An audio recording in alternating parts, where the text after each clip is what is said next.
اسرائیل کہہ رہا ہے یہ ایک ون سائیڈڈ سلاٹر ہے. آپ دیکھ رہے ہیں کہ کمپلیٹ ایسیمیٹری ہے ریسورسز کی، کوئی کمپیریزن نہیں ہے. اور اسرائیل نے جو بامبنگز کر کے 10,000 سے زیادہ فلسطینیوں کو شہید کر دیا ہے،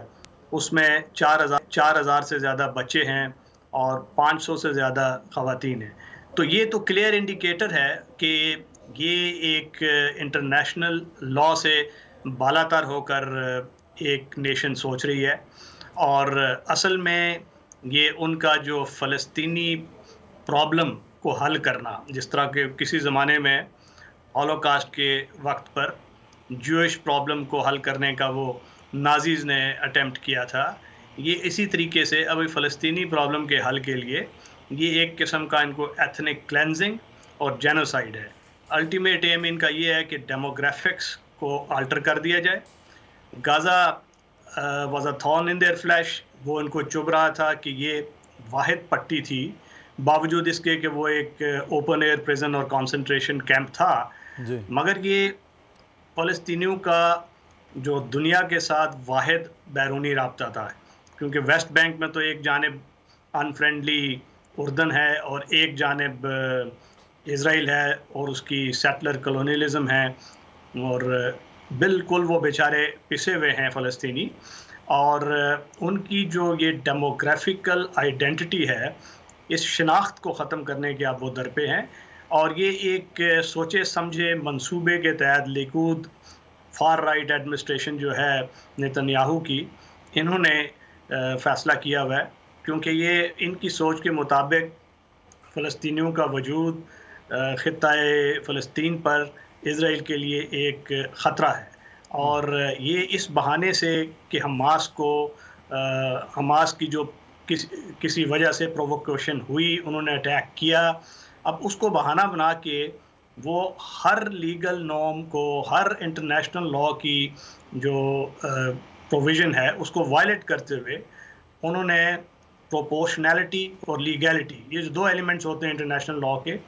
ان کو وانٹن ابینڈن کر لیا، وانٹنلی. اور اس وقت یہ سچویشن ہے کہ وہ گراؤنڈ اٹیک کر کے اس کو 2 حصوں میں تقریباً کاٹ چکے ہیں، اور ایک میسی اربن وارفیئر شروع ہو چکی ہے جس میں مزید کیجلٹیز ہوں گی. صحیح. اچھا بگٹی صاحب، یہ ایک بڑی تنقید ہم نے سوشل میڈیا میں، ایون پاکستان میں بھی یہ دیکھی کہ حماس کے پاس اتنی اگر طاقت ہی نہیں تھی تو اسے اسرائیل جیسی طاقت کے سامنے اس طرح سے اٹیک نہیں کرنا چاہیے تھا، جنگ کا آغاز نہیں کرنا چاہیے تھا. یہ ایک بڑی بات بار بار ہو رہی ہے کہ حماس کی غلطی ہے جس کی وجہ سے یہ ہوا ہے. دیکھیں، اس پہ متضاد آراء آ رہی ہیں. ایسے بھی ممالک ہیں، ایون کہ مسلمان ممالک میں کچھ آواز آ رہی ہے، پیلسٹینین اتھارٹی والے کچھ یہ بات کر رہے ہیں کہ حماس کو پرووک ہو کر یہ سٹیپ نہیں لینا چاہیے تھا، کیونکہ اس کی جو ریپرکشنز ہیں وہ ان کے لیے بہت خراب ہیں. مگر قطع نظر اس چیز کی کہ ان کی کیا موٹیویشن تھی، وہ حالات دیکھنے چاہیے، کیونکہ یہ پچھلے 17 سال سے ایک حالت جنگ میں ہے، کیونکہ ان کے اوپر ایک اوپن ایئر پریزن بنا دیا گیا ہے. اور اس میں آپ کو یاد ہوگا کہ ایک لیجنڈری نارویجین ڈاکٹر ہے، میڈز میرے خیال اس کا نام ہے، اس نے اس میں کام کیا ہے غازہ میں. غازہ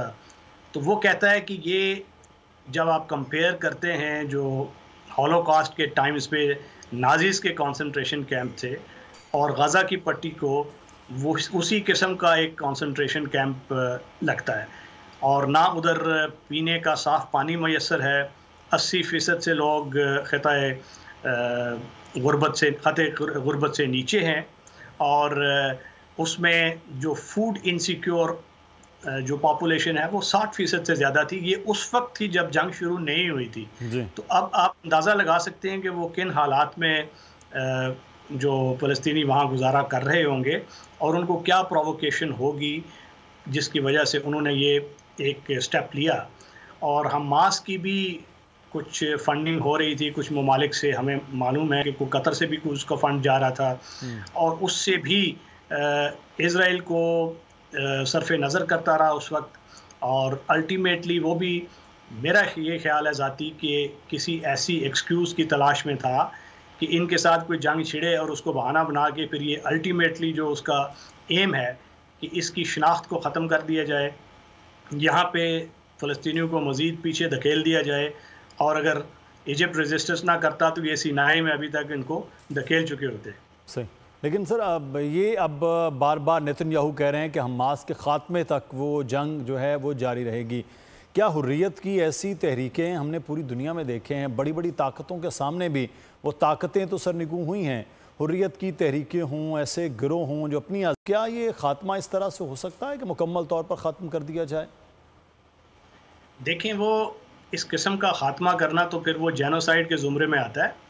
یہ 1948 کا جو جینوسائیڈ کنونشن ہے یہ اس کی صریحاً خلاف ورزی ہے،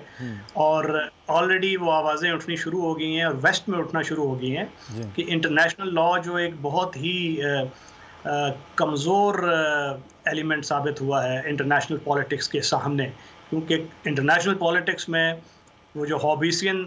دنیا ہے کہ جس کی لاٹھی اس کی بھینس والا قانون ہے، تو انٹرنیشنل لا اور اس کے نارمز کو اگر سیریسلی دنیا نے لینا ہے اور ایک سویلائزڈ ورلڈ کے طور پر جانا ہے، تو پھر اس کو دیکھنا پڑے گا کہ یہ جینوسائیڈ کی طرف جا رہے ہیں یا ایتھنک کلینزنگ کی طرف جا رہے ہیں یا کرائمز اگینسٹ ہیومینٹی ہو رہی ہے۔ کل میں چند انٹرنیشنل لائرز کو سن رہا تھا اور وہ بتا رہے تھے کہ جینوسائیڈ کی جو ڈیفینیشن ہوتی ہے کہ ایک قوم جب کسی دوسری قوم کو پوری طریقے سے یا اس کے کسی پارٹ کو ختم کرنے کے در پہ ہوتی ہے۔ بالکل ٹھیک ہے بریگیڈیئر صاحب، ساتھ رہی کہ بڑے امپورٹنٹ آپ بات کر رہے ہیں کہ جینوسائیڈ کے جو معاملہ ہے اس پر دنیا اس طرح سے آواز کیا اٹھا رہی، ہم بات کریں گے۔ سبسکرائب کریں اور بیل دبائیں تاکہ کوئی خبر رہ نہ جائے۔